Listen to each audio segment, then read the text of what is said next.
We are going to reveal a secret feud behind closed doors and explain why the stakes of this conflict are much higher than they appear. President Trump has announced a 5-day pause on planned U.S. military strikes against Iranian power plants. The administration claims this window is intended to provide space for diplomacy and a total resolution of hostilities. This chart tracks Iranian drone launches over the past week. While the diplomats talk, the data shows that on March 22nd and 23rd, drone and missile activity actually continued at a significant baseline, suggesting the kinetic war hasn't stopped, it's just being rebranded. Iran's parliament speaker, Mohammad Bagher Ghalibaf, has rejected these peace claims entirely. He characterized reports of negotiations as fake news, intended to manipulate global oil and financial markets while the U.S. seeks an exit from the conflict. While the public is focused on the 5-day diplomatic countdown, the center of gravity in this conflict has shifted. The most consequential maneuvers are no longer happening with missiles, but within digital systems that operate beneath the surface of the physical war. This digital shift is visible first in the energy sector. As Iran threatens the Strait of Hormuz, Saudi Arabia has begun rerouting its crude exports to Yanbu on the Red Sea coast. They are physically moving the oil to bypass the primary conflict zone. This timeline tracks oil market activity. 10 minutes before the pause announcement, a massive spike in trading volume occurred, totaling $580 million. These precise trades suggest insider algorithms are front-running the news, extracting value before the public even knows.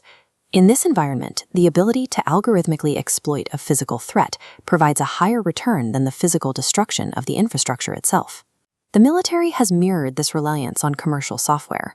The Pentagon recently elevated Palantir's Maven AI system to a permanent military program of record, moving it from a temporary experimental tool to a core component of the defense budget.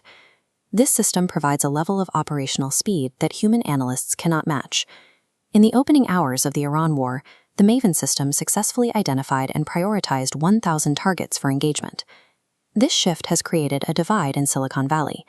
Defense Secretary Pete Hegseth recently designated the AI company Anthropic as a supply chain risk after they refused to allow their models to be used in autonomous weapons or mass surveillance.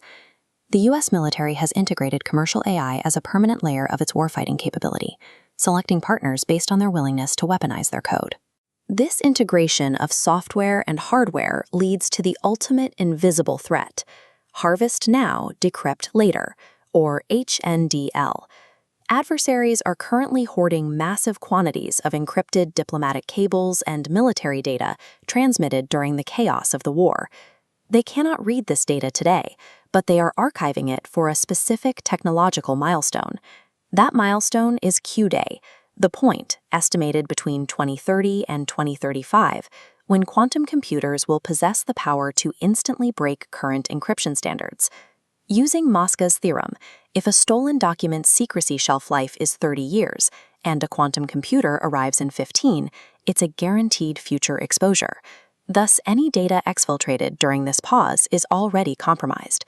Today's encryption is merely a delay. The intelligence harvested during this window will remain strategically relevant long after the missiles are decommissioned. In this modern context, capturing an encrypted archive is as significant as seizing physical territory.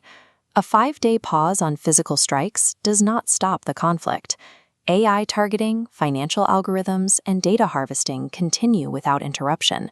Strategic power now rests with those who govern the algorithms and possess the mathematical capability to access the world's archived data. The world is pausing for 5 days, but the algorithms are not.